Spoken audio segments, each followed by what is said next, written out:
In the frontier town of Willow Creek, everyone knew about the woman in the iron cage. They called her the giant widow, the beast in the square, the monster that should have been hanged. A rough sign nailed to the bars dared anyone with money to come closer.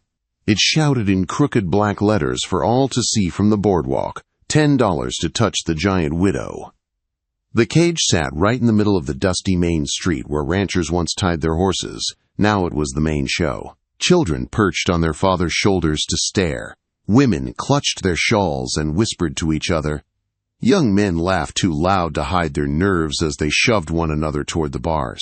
Beside the cage, the sheriff sat at a small table, happily stacking coins into neat little piles. Inside the bars sat Martha Kane. She was as tall as most men and broad through the shoulders. Years of hard work had built thick muscle into her arms and back.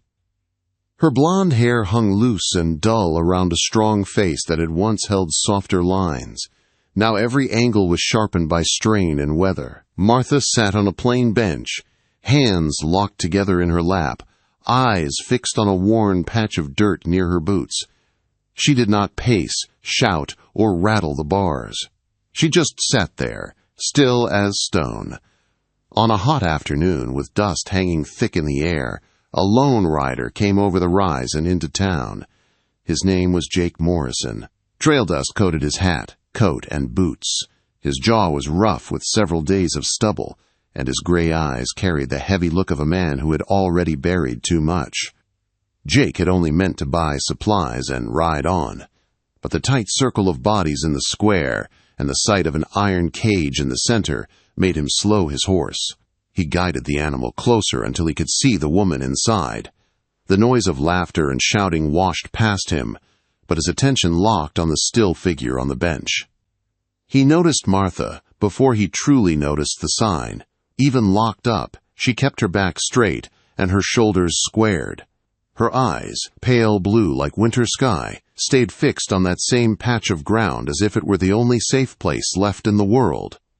She looked like someone who had decided a long time ago that feeling nothing hurt less than feeling everything. A skinny boy near the front bent down, grabbed a rock and flung it at the cage. It slammed into the bars with a sharp clang that made several women gasp.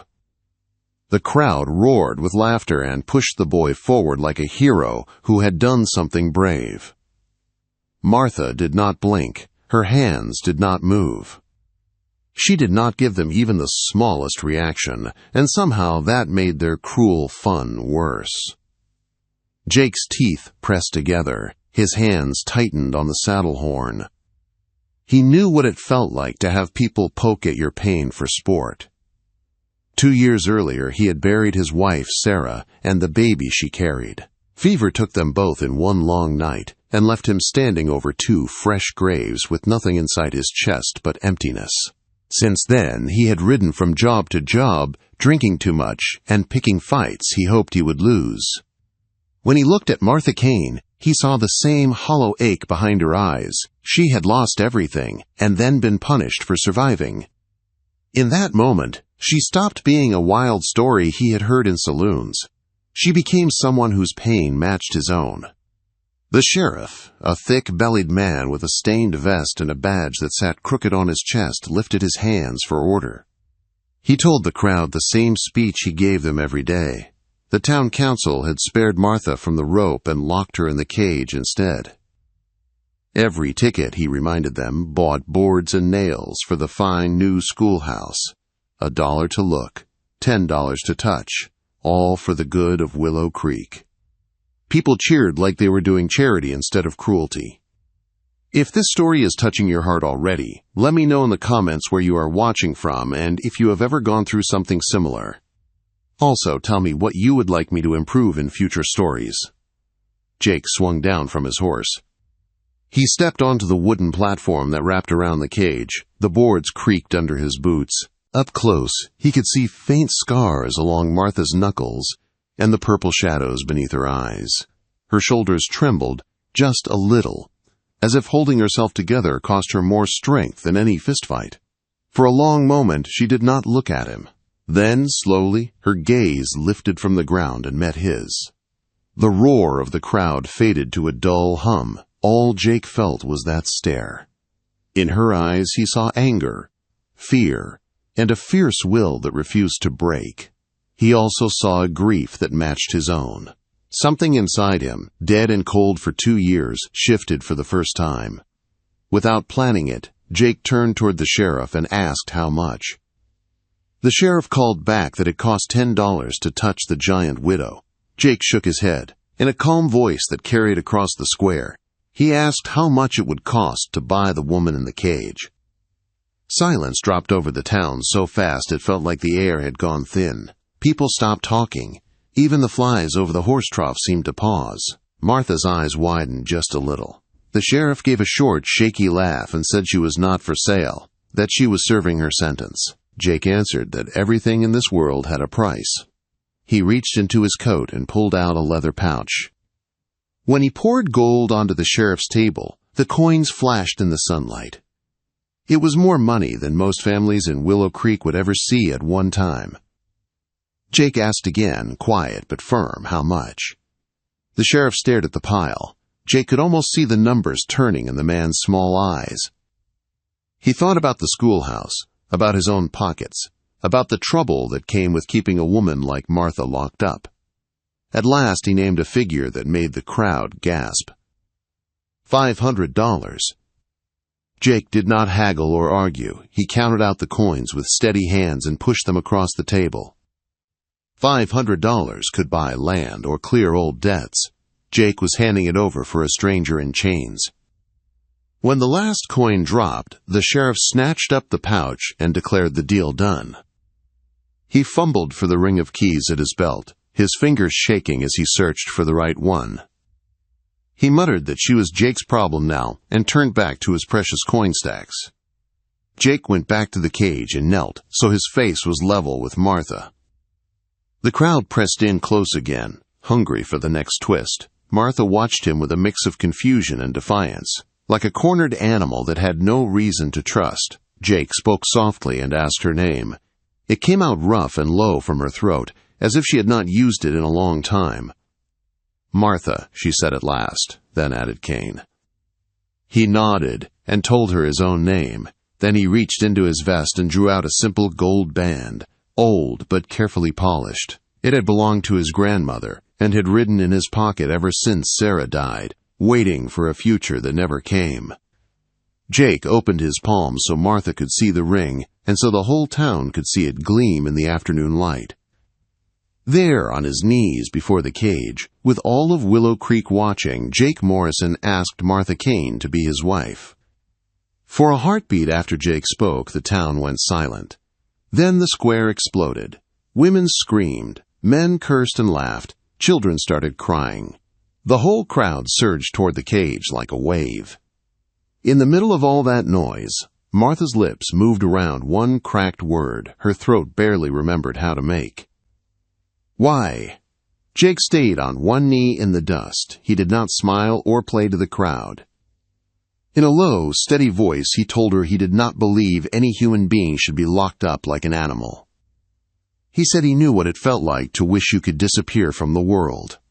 The words were plain, but the pain behind them was real and deep. Martha studied his face, searching for the trick. Men had laughed at her before, made sport of her tears and her strength. All she saw now was a worn cowboy with tired gray eyes, a man who had buried someone he loved and never truly come back from the graveyard.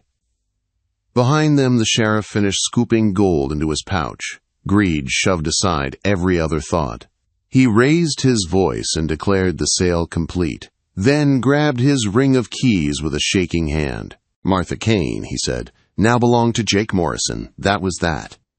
Before he could reach the lock, the town blacksmith shoved forward, leather apron streaked with soot, face burning red. He jabbed a finger at Martha and shouted that she had murdered his brother and deserved a rope, not a husband. The crowd roared agreement, hungry for more punishment. Martha lifted her head. For 2 long years she had listened while others told her story for her. Now her voice cut through the noise, rough but steady. She reminded them of the night behind the saloon, when 3 drunk men had backed a grieving widow into a dark alley. She told them what those men had said about her dead husband and what they planned to do to his widow. The blacksmith yelled that she lied. Martha did not blink. She told them to ask Doc Wilson what he had seen when the sheriff dragged her into his office. Ask about the bruises at her throat, she said, about the torn dress and the blood that was not hers. For a moment, eyes slid away from her, ashamed to meet the truth. The sheriff snapped that it was enough and that the council had already decided. He did not want the crowd thinking too hard about it now that $500 sat in his pocket. With a quick jab, he shoved the key into the lock. The heavy metal click rang across the platform. Martha had heard that sound 100 times. It had always meant more days of hard stares and cruel jokes. This time, it meant something else. Slowly, she rose from the bench, unfolding to her full height until she filled the space. The nearest onlookers stepped back without meaning to as the sheriff yanked the door open and hurried away. She stepped out of the cage and onto the platform. Up close, she was nearly as tall as Jake, broad-shouldered and strong, yet there was a careful grace in the way she moved, like a woman used to carrying her own power. Parents yanked their children behind them. Men muttered beast under their breath. Martha did not look at them. Her eyes stayed locked on the man who had bought her freedom. Jake stood and did not back away. He simply held out his hand, the same way he would to a lady stepping down from a wagon. The quiet respect in that small gesture shook Martha more than all the shouting. No one had offered her a gentle hand since before Robert died. After a long breath, she put her palm in his. Her hand was rough and strong, but he felt it tremble. He helped her down from the platform until they stood side by side in the dust of the square, the empty cage behind them, and half the town staring like they were watching a hanging. She said, in a low, broken voice, that she did not understand why he would want a woman like her. She called herself a killer, a freak, the monster of Willow Creek. Each word tasted like rust and shame. Jake answered just as quietly. He said he saw a woman who had fought back when 3 men tried to break her. He saw someone punished for being stronger than those cowards. He said he saw a human being under the hurt, not a beast. That last word struck her harder than any insult had ever done. In a voice meant only for him, Martha told him about Robert Kane. She said he had been a gentleman who never mocked her height or her big hands. He had called her his tall warrior and said her strength was something beautiful. With him, she had felt like she belonged in her own skin. Then cholera came. She nursed Robert until the sickness took him. No one came to help. She dug his grave herself on a small hill and walked back into a town full of debts, stares, and people finally free to show how much she scared them. She spoke of the alley in short, flat words. 3 drunk men, rough hands, foul talk about what they would do to a widow no one would protect. Something inside her snapped. She fought with the strength Robert used to praise. When it ended, 3 bodies lay still in the dirt, and the sheriff called it murder. The town called her a monster and built the cage. Shouts rose again around them. A clod of dirt burst near her boots. Someone yelled that Jake should be locked up for taking her side. Jake felt her fingers tighten in his, the way a person grips before they bolt. He knew that feeling. After his wife Sarah died, he had wanted to ride until the world forgot his name. He leaned closer so only she could hear. He told her he meant every word. This was not pity, he said. It was one broken soul reaching out to another. He said he believed 2 people with scars might stand a better chance together than alone. She warned him that he did not know her, that she could hurt him. He pulled his coat back just enough for her to see the worn grip of the gun at his hip and the knife at his belt. In a rough, honest voice, he told her he had killed men, too, in the war and in bad years after, things he was not proud of. He said he was tired of living alone with ghosts and whiskey for company. The plain truth of it slipped past her defenses. Warmth moved through her chest.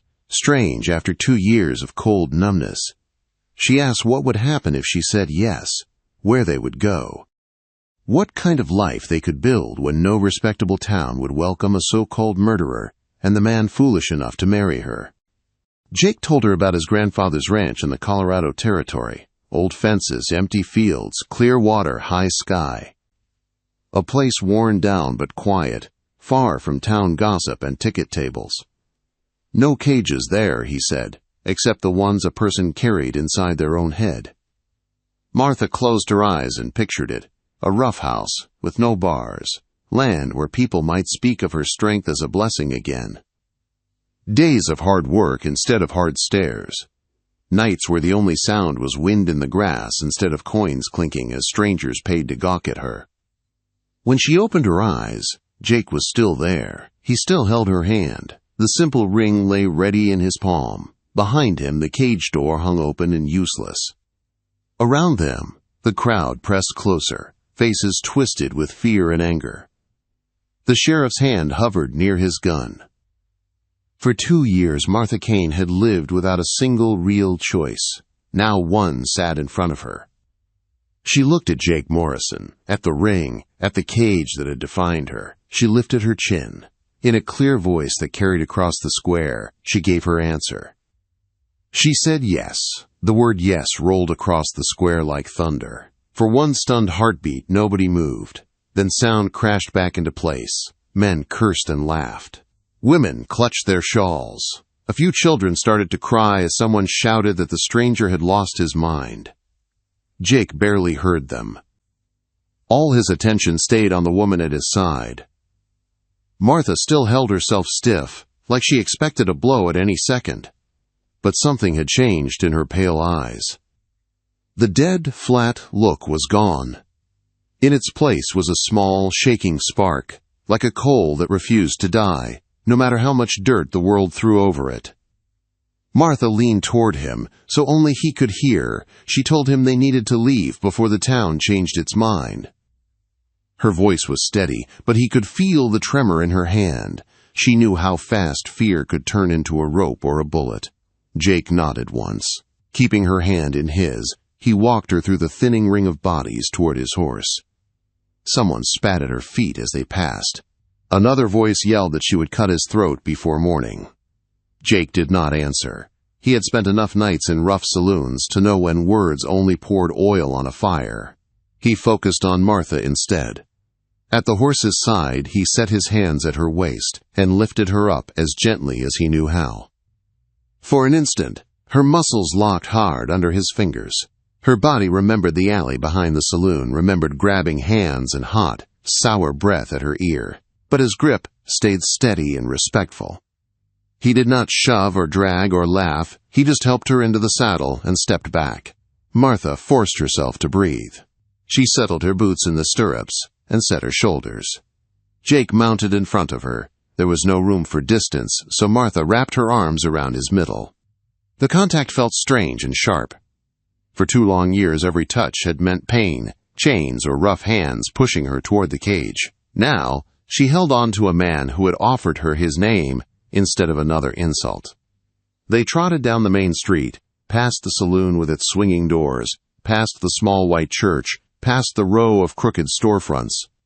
Behind them, the iron cage sat open and empty in the dust. People stared from porches and windows as the giant widow and the stranger rode out of Willow Creek on the same horse. No one stepped in their way. The town had sold its monster and seemed glad to see her go. When they passed the last building, Jake eased the horse into a steady lope. The land opened wide around them. Dry grass rolled toward low hills and faint blue ridges in the distance. Wind tugged at Martha's loose hair and brought tears to her eyes that she blamed on dust. She pressed her cheek against the back of Jake's coat and breathed in leather, sweat, and the faint smoke of old campfires. To her it smelled like motion, like distance, like the first breath of freedom. For a long stretch neither of them spoke. Hooves beat a steady rhythm on the hard ground. Leather creaked in time. A hawk cried somewhere high above them, and then the sky went quiet again. Martha's thoughts tumbled over each other. She had agreed to marry a stranger because he had seen her as more than a beast in a cage. Now that the cage was behind her, every part of her whispered the same question. What now? At last Jake's voice reached her, low and rough from the wind. He said there was a preacher in a little town called Pine Ridge, not far ahead on the trail. If she still wanted this, they could reach it by sundown and be married that night. If she changed her mind, he would still see her set free and give her what money he could spare. She did not owe him anything. The word free made her throat tight. In the cage she had pictured freedom 1,000 times. In every dream she walked away alone into the big empty land and never heard her name again. Now, with her arms around Jake's ribs and a steady weight in front of her, the thought of climbing down and walking off by herself brought a different kind of fear, smaller but sharper. She spoke near his shoulder, her lips close enough to feel the heat of his skin through his shirt. She asked him why he had really done it. She said he could have paid for one look, turned his horse, and forgotten the giant widow like everyone else tried to do. Instead, he had thrown $500 on a table and tied his life to a woman half the territory called a monster. Martha told him she needed to know what he expected in return. Jake was quiet for several breaths. Then he began to talk. He told her about Sarah in plain, simple words. Sarah had been his wife, small and quick, with a laugh that filled every corner of their little cabin. She had carried their first child when the fever came through the valley. In one long night he lost them both. After he put them in the ground, he said, he had not much cared whether he lived or died. He admitted that he had drunk too much and picked fights with men who looked at him wrong. He had taken any job that kept him moving because standing still hurt too much. The ache never really faded. It just sank deeper, settling into his bones until it felt like part of who he was. When he rode into Willow Creek and saw Martha in that cage, he said he recognized that same hollow look in her eyes. He saw someone who had lost everything and then been punished for trying to survive the loss. He told her he knew that if he turned his horse and rode away, he would hear the clang of that cage door in his sleep for the rest of his life. Martha listened with her face against his back. His words slid into the cracks inside her the way rain works into hard, dry ground. She heard her own story in his. The graves. The long nights. The way grief could twist a person into something the world no longer understood. She asked if this was just his way of feeling like a hero by rescuing the beast everyone feared. Jake told her he was no hero. He said he was tired of talking to ghosts and waking up alone. He did not want a woman to worship him. He wanted a partner who understood what it felt like to hurt and still get up every morning. He said he thought she might want the same thing, even if it was hard to say out loud. The sun slid lower as the land lifted into soft foothills. Scattered pines appeared, then grew thicker along the slopes. Ahead, Martha saw thin lines of smoke and the point of a small steeple. Pine Ridge waded in a shallow valley, quiet and plain and wonderfully ordinary, like a place where nothing terrible ever happened, even if that was not quite true. As they rode down toward the town, Martha made her choice again, this time without a crowd screaming for blood. The first yes had been flung like a weapon in the faces of people who wanted her dead. This one rose from somewhere deeper and quieter inside her chest. She told Jake that if he still wanted her, she would stand with him before the preacher. She said she could not promise her heart yet. It was too bruised and tired. But she could promise to work, to try, and to walk beside him on whatever hard road lay ahead, instead of walking that road alone. For a moment, neither of them spoke. The only sound was the horse's hooves and, faintly, the soft ringing of the bell from the church ahead. Martha felt something ease inside her, as if an iron band around her chest had finally loosened enough to let real air in. Jake let out a slow breath. She felt the tightness ease from his shoulders under her hands. For the first time since she had seen him on the platform, a quiet warmth moved through him, not wild joy, but something steadier. He guided the horse toward the small white church at the center of Pine Ridge, just as the bell finished its evening call, and the sky turned gold and purple overhead.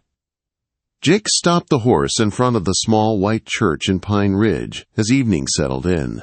To this town, he and Martha were just two dusty riders looking for a preacher. Martha stepped down with his help, legs shaking from the ride and from the choice in front of her. The iron bars were far behind, but she still felt them in her chest. Jake asked if she truly wanted this. After a long breath, she slid her arm through his and said she was ready. Inside, the church smelled of beeswax and old wood. A gray-haired preacher looked up from a stack of hymn books. Jake told him they wished to be married, that there was no family to call and no reason to wait. The preacher studied their tired faces and the way they stood close without clinging, then nodded and called his wife to be their witness. They stood before a small wooden table at the front. The preacher opened a worn Bible and spoke the vows of sickness and health, richer and poorer, joy and sorrow. Martha listened, with her hands clasped. When it was time, Jake took her hands. In a steady voice, he promised to share the work and the weight, to see her strength as a gift, and to remember she was human even on the worst days. Then Martha spoke. Her voice shook, then grew firm.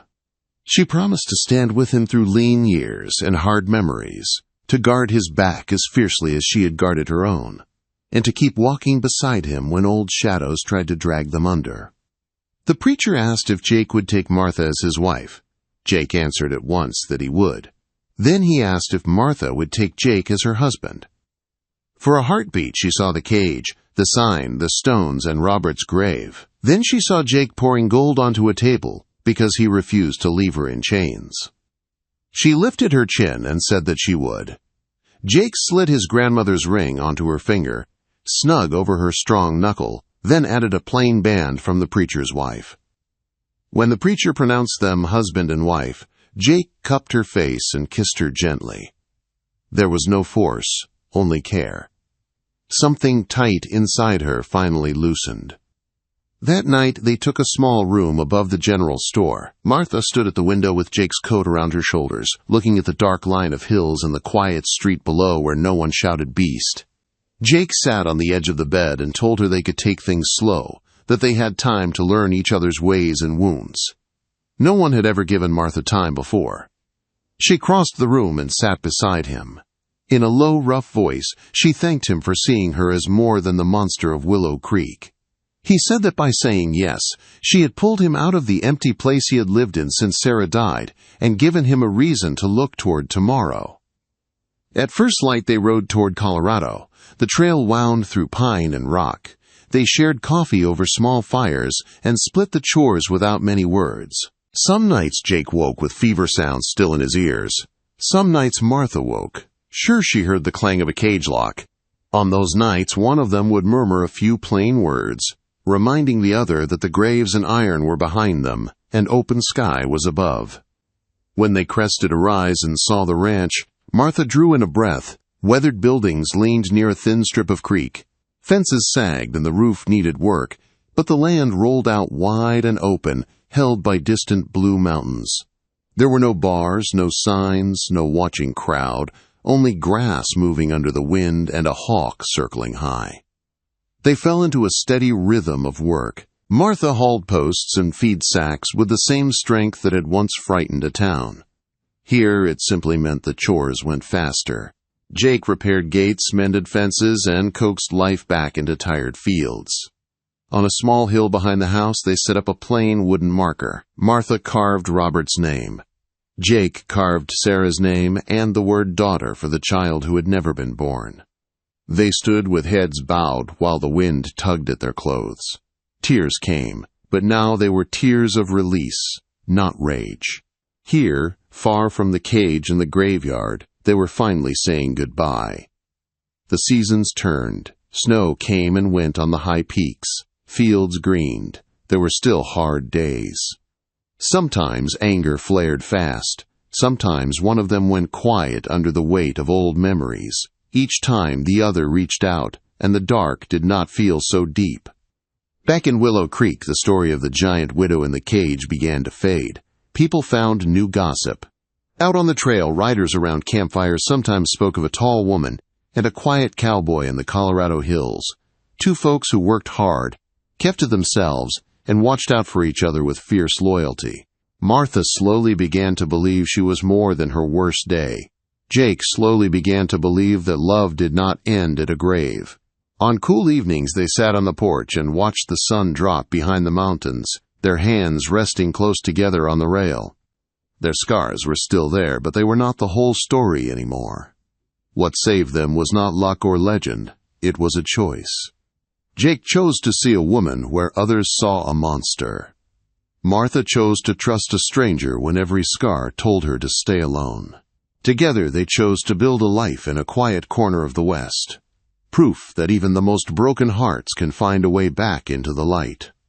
If this story moved you, please hit the like button and subscribe for more emotional Wild West stories that will touch your soul.